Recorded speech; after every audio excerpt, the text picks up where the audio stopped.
Hello YouTube, Flightsimguy here. I am in airport in Cincinnati. Actually it's in Kentucky. And we're going to fly this bad boy to Detroit.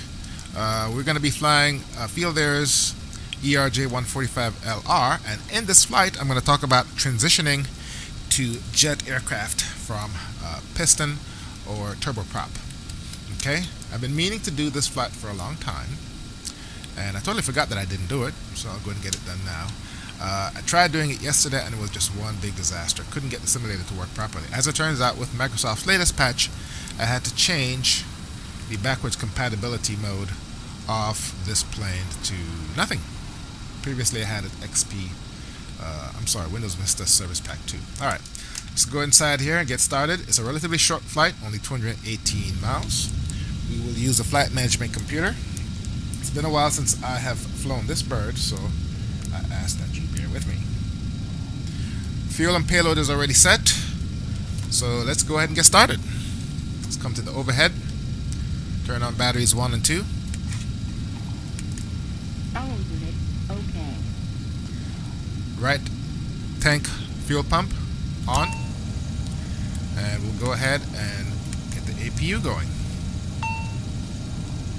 Come here, silence that. Come down here, take a look. APU is spooling up. Alright, let's come back over here. Let's go through our flows. This needs to be armed. Armed. Okay. Come on down here. We can go ahead and turn on our logo lights. Remember, the ERJ uses the the dark cockpit philosophy. So if the lights aren't on, it's good. Also, all knobs in normal operation should be 12 o'clock. This is all good. Come down here. We'll turn these on shortly. Turn those two on. Turn on the APU bleed. This is the only switch in the ERJ where dark means it's off. Turn that on. Turn on packs 1 and 2. And there. Alright, come back down here. Let's go ahead and turn on our avionics. Next, we need to set up the flight management computer. Let's go ahead and initialize. We're at Cincinnati. Flight plan. We are going to KDTW. Alright, so let's go ahead and set that up. Close that. Speeds 160.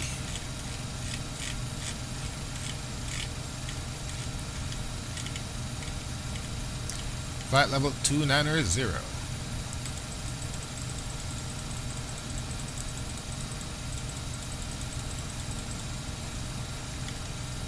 Okay. Altimeter is 3029. Oh, it's already set. Alright. Set that to nav first. Turn on our flight director. Come down here. Okay, this should be all good. And I want to say I am just about ready for engine start. Turn that on.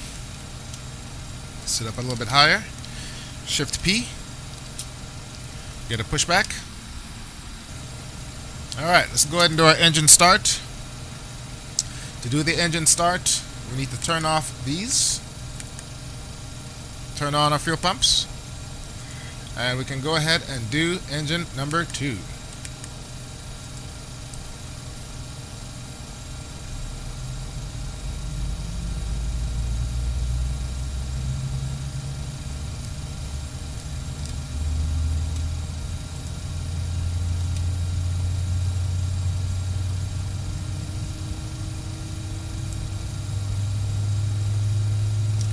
While that's happening, let's go ahead and call.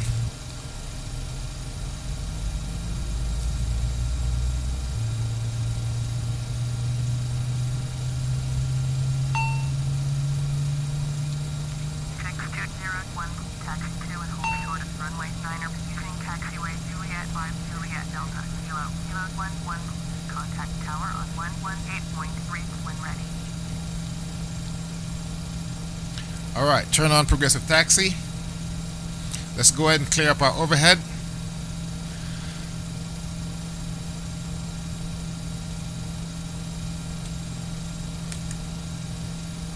Okay, did I get engine number 2 started? Nope. Engine number 2 coming on. Cincinnati Tower, World Travel 1421, ready for IFR departure, runway 9er. World Travel 1421, cleared for takeoff, runway 9er. Cleared for takeoff. Alright, we got a good light off on engine number 1. Let's go ahead and clean up our overhead. Turn these 2 on. APU bleed can come off. Turn my packs back on. Engine bleeds come on. And then I can go ahead and nuke the APU.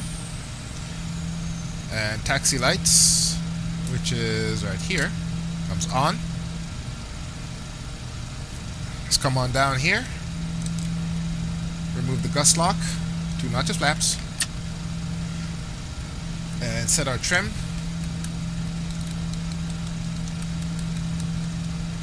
To about there.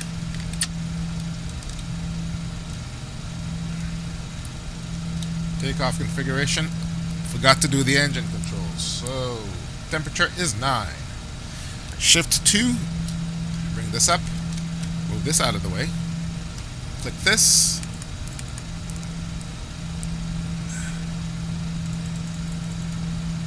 There we go. Ice. Just to be safe. There. Shift 2. Clear this. Takeoff. Brake. Okay. Very good. No takeoff configuration. Cross bleed open.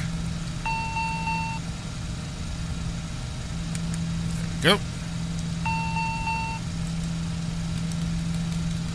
No takeoff data. We want takeoff on the engines. And I think that's it. Let's go ahead and tune this. And now we can start our taxi. Alright, so as we start our taxi, you know, it's funny. In the sim world,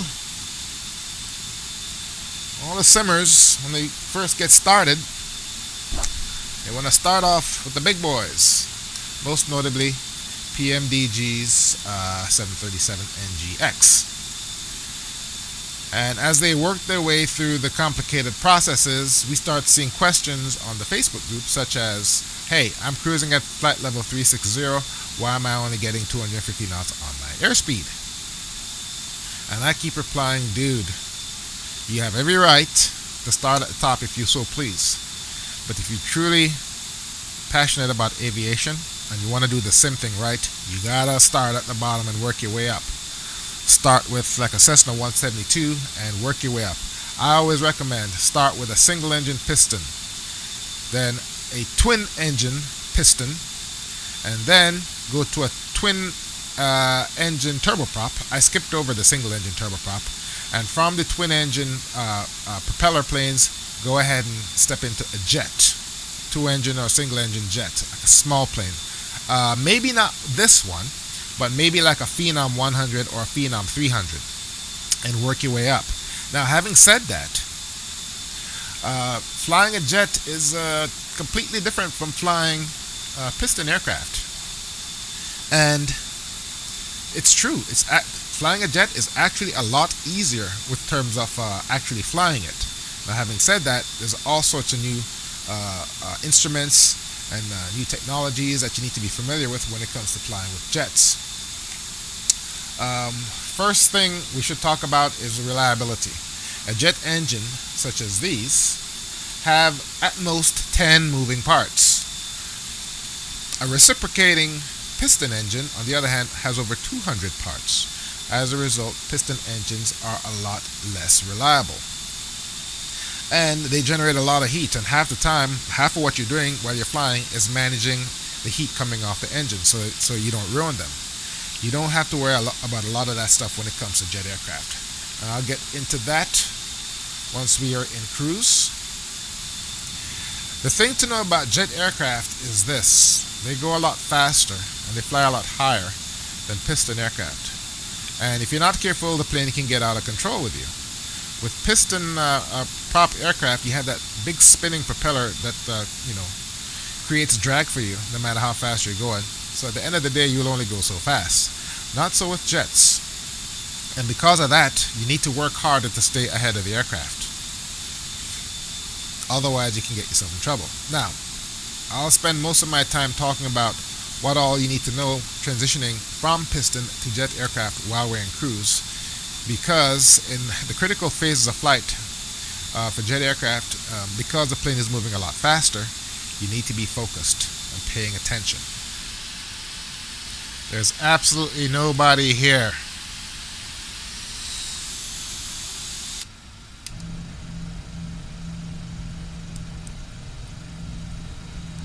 That looks like a plane up there. Okay, so there's one other plane here. Taxiing too fast. Usually for these jet aircraft, all you need to do is give it enough gas to get the wheels rolling, and then you can put your engines to idle, and then they'll keep moving under whatever thrust the engines are creating when it's at idle. Not for this plane.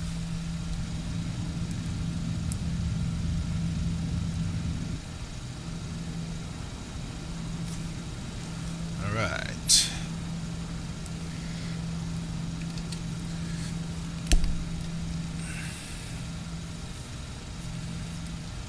Alright, we're ready to go.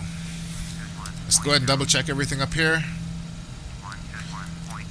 Taxi light off. I'm going to turn on my landing lights. Turn on all remaining lights.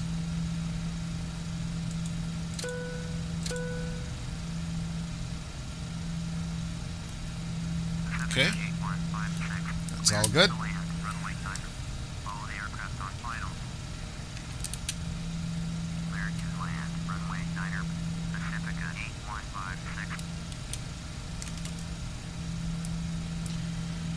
Weather radar. Not that I'm going to need it.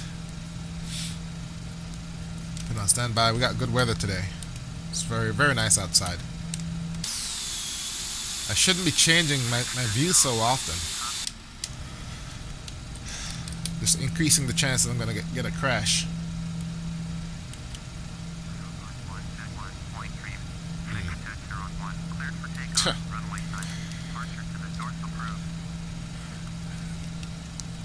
Bug with ATC there. Told one plane to go around, told another plane to contact ground. Issue being, both had the same call sign. Alright, let's see if we can do this thing.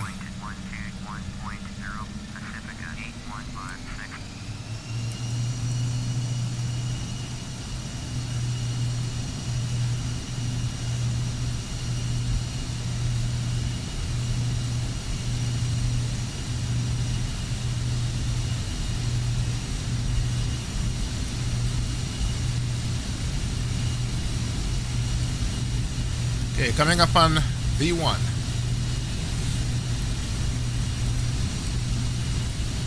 Rotate.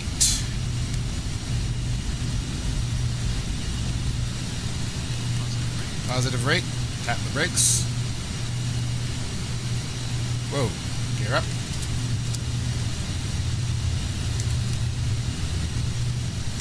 Okay, I want to say I was in a plane's wake just now. Gear up. Okay. Something is not right here.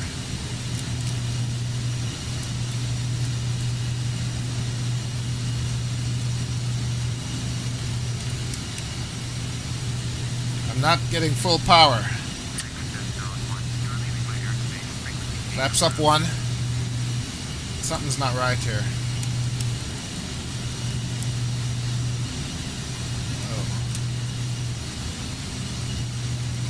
Okay, that's the reason why. Okay. Alright, let's go ahead and do autopilot. Heading. Let's go ahead and, I guess we can go ahead and get on course if I know how to do this. Flight plan.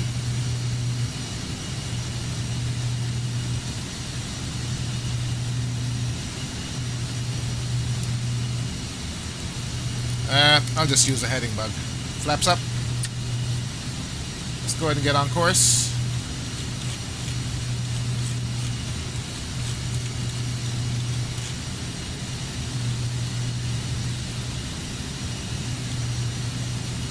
Let's do flight level change.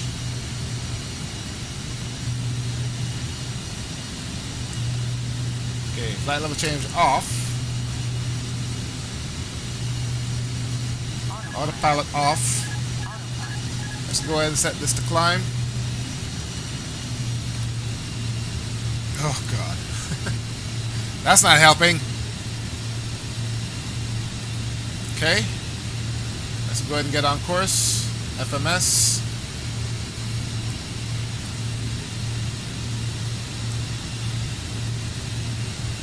There we go.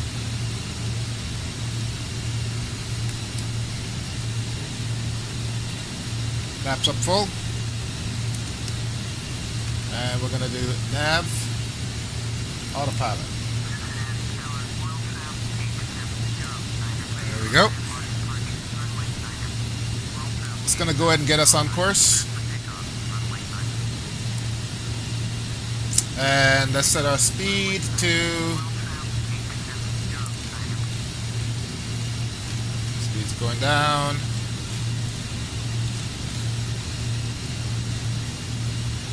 Flight level change. There we go.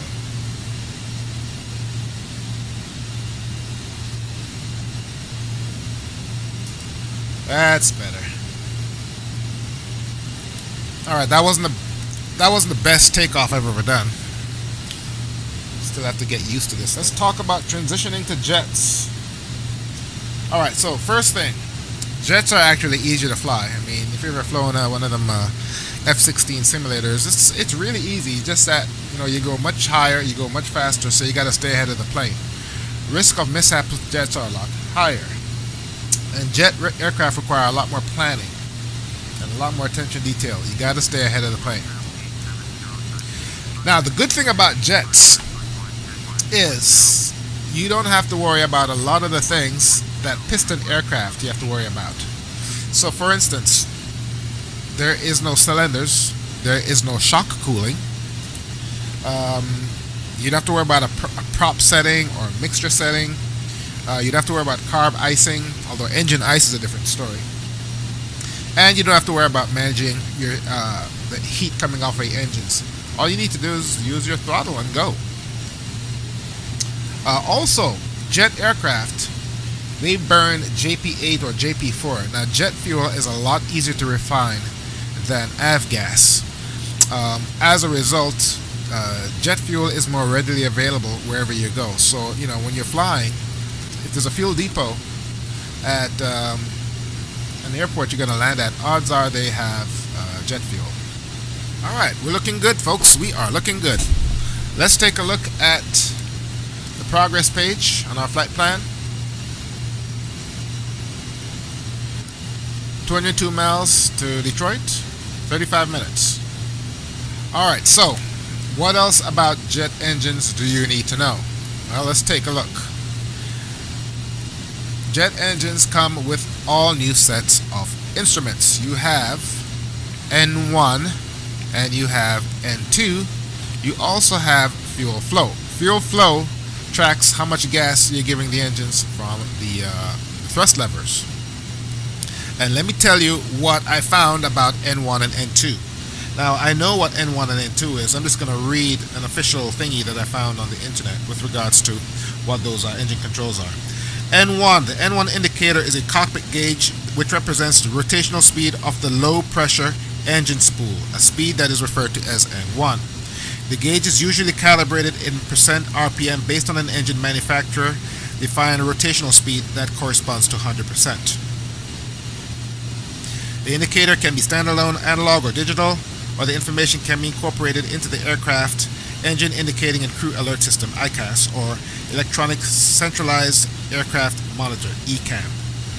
So this is N1, and essentially it tells you what percentage of the engine that you're using. Now, 9 times out of 10, you will never need to use 100% N1. because jet engines are so powerful that you can easily take off and accomplish your mission at a lower N1 setting. And that's the reason why you have these FADIC engine controls. Here, takeoff, continuous, climb, and cruise. And right now I'm set for climb. And essentially we are doing whatever I dial into the speed control right here. So we're going up at about 1500 feet per minute, and this is our speed. Okay, what's our altitude? You can go ahead and kill the landing lights. Next is N2. That's this one down here. N2 refers to the spinning of the shaft on the inside. You have the outside and then you have the inside. N2 refers to the rotational speed of the turbine on the inside. Let me read what this thing says. Alright, making our turn to stay on course. N2, in a two-spool axial flow jet engine, N2 refers to the rotational speed of the high-speed spool, which consists of a high-pressure compressor and the high-pressure turbine. These components are connected by a concentric shaft. In a three-spool engine, N2 refers to the rotational speed of the intermediate speed spool, consisting of the intermediate pressure compressor and turbine. Okay, whatever the hell that means. Just know that it's the internal rotational for the jet engine. Alright, next big thing to know about jet engines is jet aircraft don't like to fly low. Jet aircraft perform best at high levels. Now you can fly around, under 10,000 feet if you like, but you're just going to be burning up an awful lot of fuel. Jets like to fly high. So that's one of the reasons why as soon as a commercial plane takes off, they want to climb and get up to altitude as quickly as possible to save fuel. Once you're at your cruising altitude, your jet engine sips fuel compared to flying around at lower altitudes. In fact, the fuel computation that you get from SimBrief, with that you set up your flight, do your planning, and once you get to your destination, you have at most maybe three go around tops. Because with each going around, you're burning an awful lot of fuel because you're flying at the pattern altitude 2,500, 3,000, 4,000 feet. And at those altitudes, jet engines are not very efficient.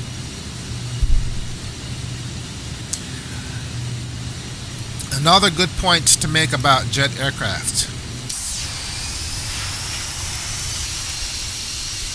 Everyone likes to assume that if you have two engines, you stand a better chance of surviving an incident where you lose an engine. In piston aircraft, research has shown that you're no safer in a two-engine than a single engine. In fact, the saying goes, the purpose of a second engine of a twin-engine aircraft, if you're piston, is to bring you to the crash site if you lose an engine. So for the most part, the second engine does you no good, but that's for piston aircraft only. For jet aircraft, two engines is definitely better than one. You lose an engine, odds are with a modern jet aircraft you can fly the plane just fine with a single engine, even if you lose one on takeoff. In fact, the Lear 45, those jet engines are so powerful you can easily overspeed on one engine. So definitely two engines are safer than one when you're flying jet aircraft. Another big difference between jet and prop aircraft. With jet aircraft, you land it differently. With prop aircraft, typically what you do is you fly the plane just over the runway and then you kill the engine or you idle the engine and then you hold that angle of attack to the point where the plane stalls and it slowly touches down. You can do that with jet aircraft, but that's very risky. Okay, what are you complaining about? Check barometer setting. There. With jet aircraft, what you do is when you're making your approach, you come on down and you essentially you fly the aircraft onto the runway. All you're doing is you're reducing your vertical speed ever so small. You come down typically at 500 feet per minute, and when you're in short final, hopefully you're at about 20 or 50 feet per minute. and then when you touch down, you know, you get a bit 100, 150 or whatever. Point is, you don't want to stall the aircraft on the runway. I've seen that happen a couple of times where commercial pilots do that, and the plane just drops, and that just freaks a lot of people out. So landing a jet aircraft is a lot different than landing piston. Also, jet aircraft, a lot of people, when you're coming in to land, they make the mistake and they're coming in too high and too fast. I've been simming for many years and I still make that mistake. You gotta plan. Definitely gotta stay ahead of the aircraft. Alright, so I'm almost at my top of descent. Here's my top of climb. My top of descent's just about right next to it. So I need to start planning my arrival. Alright folks, we're going to be coming in runway 3R. ATIS is current approach control, ATIS 133.675. Alright, we're coming up on our top of climb. And according to our progress, we are 106 miles out. Okay, so we need to get down fast. So let's go ahead and take this bad boy down. Idle the engines. Now you can't do that in a reciprocating piston engine. You can in a turboprop, but not in a piston. So you'll get something called shock cooling. Alright, flight level change. And we want our speed to be right about here is fine.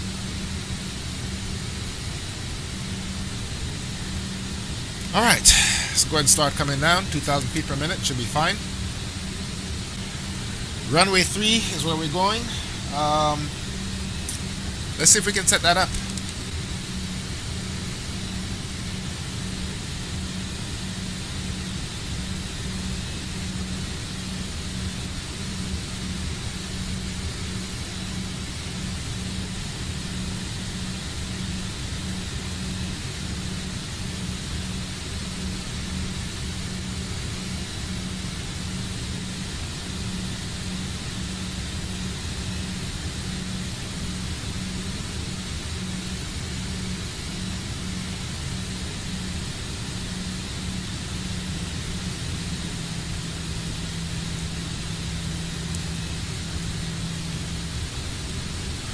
Alright folks, I went ahead and punched in some waypoints that's going to get me all lined up. Let's go ahead and review what I did. Skip, skip, skip, skip, skip, skip. And this takes me right into runway 3. 3R. And I already have that frequency programmed right here. Actually, no I don't. Runway 3R is 111.5. There's my nav 1. 111.5. Now, the most important thing about flying jets that I have not told you yet has to do with flaps. When you're taking off with a jet aircraft, you have to use wing flaps. You have to give it at least 2 notches of flaps. The heavier you are, the thinner the air, the higher the altitude, shorter the runway, more flaps are required. If you try to take off in a jet aircraft without flaps, it's going to end very badly.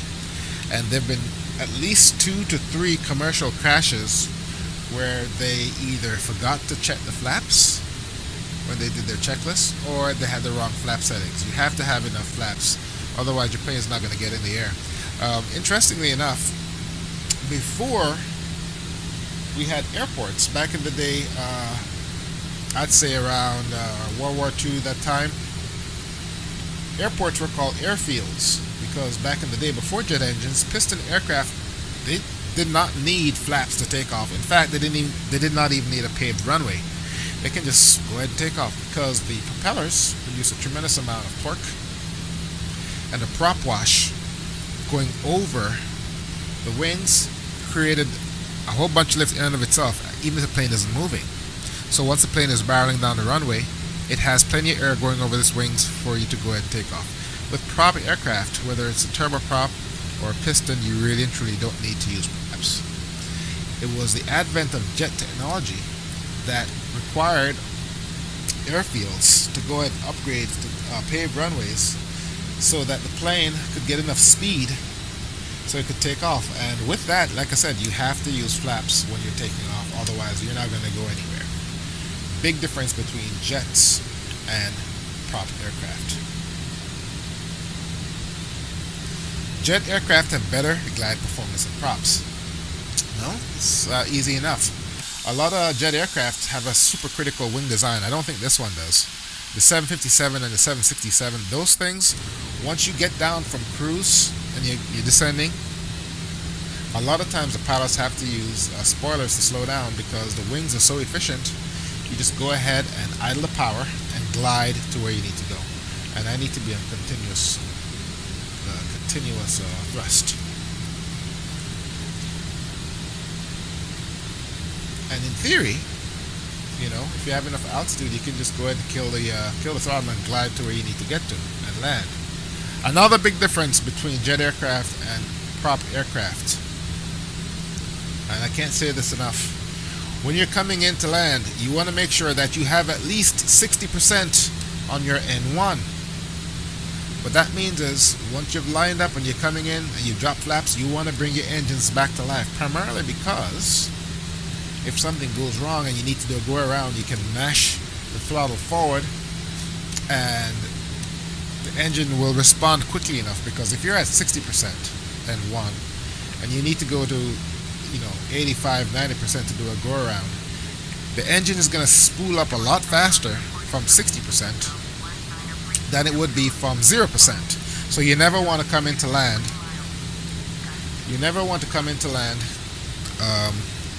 With idle engines. With props, you can do that. With piston engines, anyway. Turboprops, they still take a while to spool up. But with piston engines, you can just give it gas, the plane will respond more or less instantly. Alright, how far out am I? We are 56 miles and I'm at 10,000 feet. Alright, that's good progress. Let's go ahead and get the ATIS. I heard that ATIS thing going. Alright, we got good visibility. This should be a relatively uneventful landing. Alright.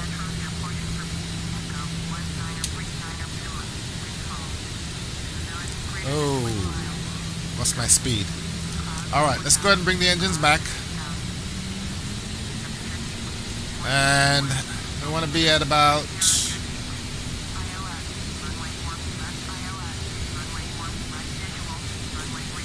250. There we go.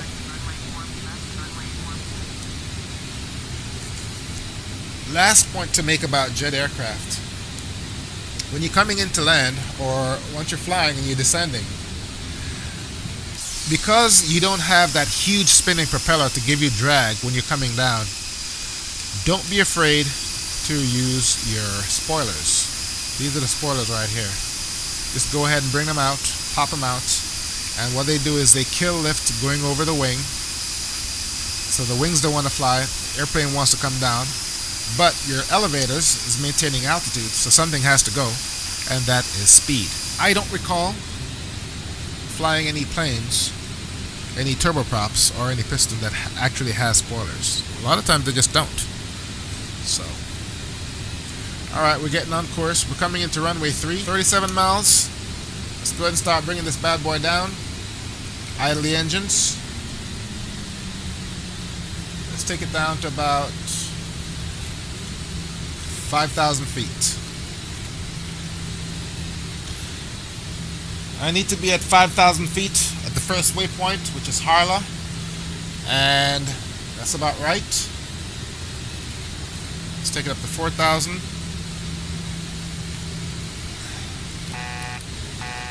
Alright, we're in business, folks. We are in business. There it is right there.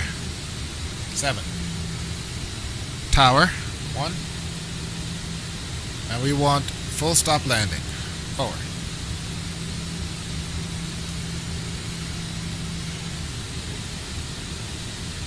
Alright, we're making our turn to final.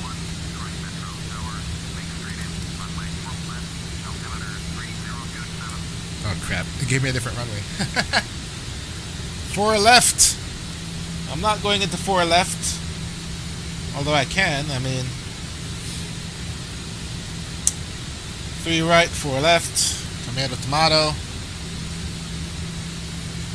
I'm already set up for 3 right.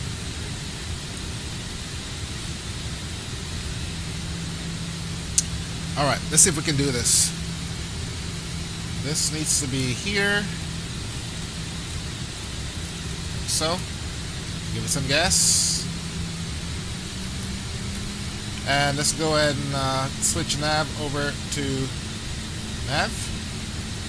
And of course back here. And as you can see, we are on the ILS. So let's go ahead and do nav. And arm the approach.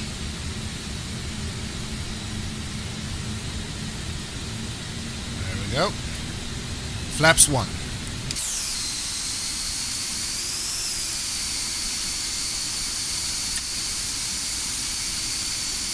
Flaps 2. Just get my ass back into the cockpit, make sure I don't stall. Alright, we should be capturing the ILS shortly. There it goes. ILS captured. Landing checklist. Landing lights on. We'll go ahead and start the APU.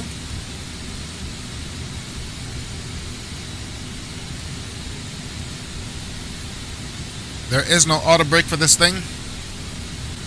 Let's go ahead and arm our spoilers.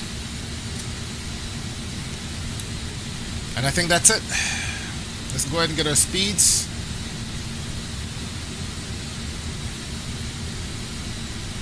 Damn it. Hate this shit. I can't move this out of the way. I can't get the speeds here. No, I can't. Alright. Coming way too fast. Way too fast.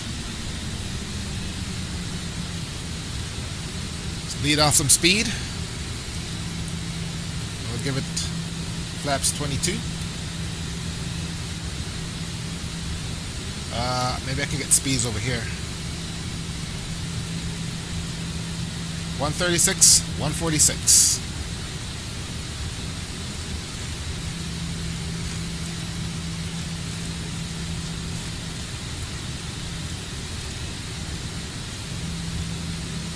Gear down. I knew there was something I forgot to do. Like, okay, this landing checklist business, what am I missing here? Alright. Bring down the gear, leads off a lot of speed. And like I said before, you gotta go ahead and give it gas. Don't want to land with idle engines.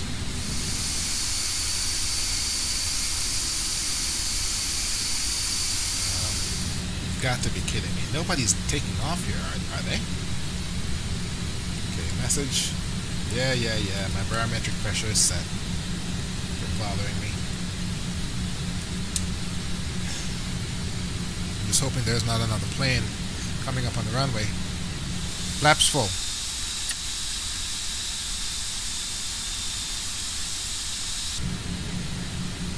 Alright, we're in the zone.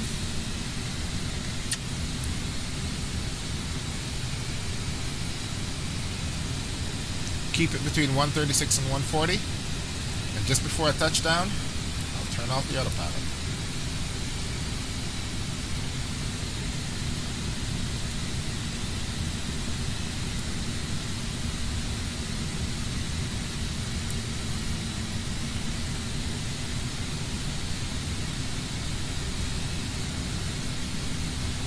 Yeah, the right throttle is giving me problems.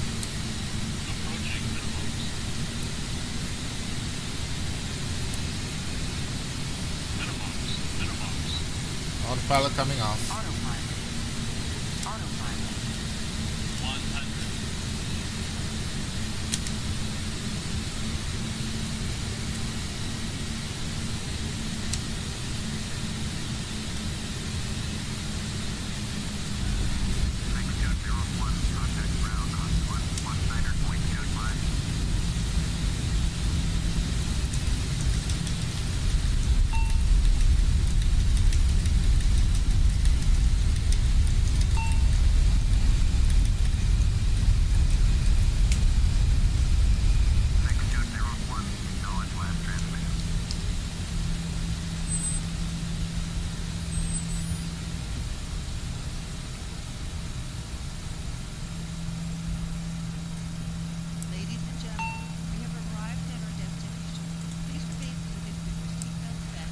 Flaps up.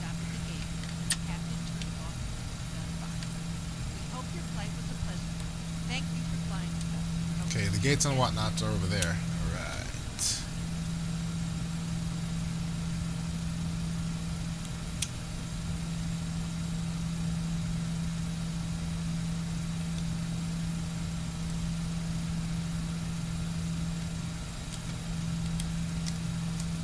There. See if I screwed up the park job. I nailed it! Woohoo! Check it out. Alright. Let's go back inside. And before I do anything, let's go ahead and stop the recording. And let's see if we can get some replays. Tell you, man, I love this plane. Alright. Can go ahead and kill the engines.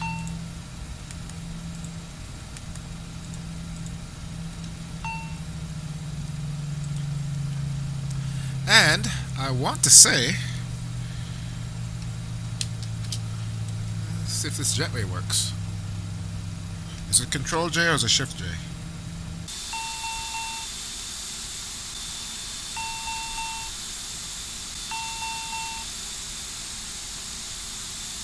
This jetway is wrong! Okay, what the hell are you complaining about? Okay, well obviously this plane wasn't meant for this jetway. Alright, let's go ahead and power this thing down. All the lights are off. And let's come down here. I never did use a weather radar. And let's go ahead and set the gust lock. And I want to say I can go ahead and turn off the APU. And then we can just go ahead and kill this, this, this, this, and this, and that. And that's it, my friends. Hope you found this video useful. My name is Flightsimguy. Thank you very much for watching. I'll see you next time.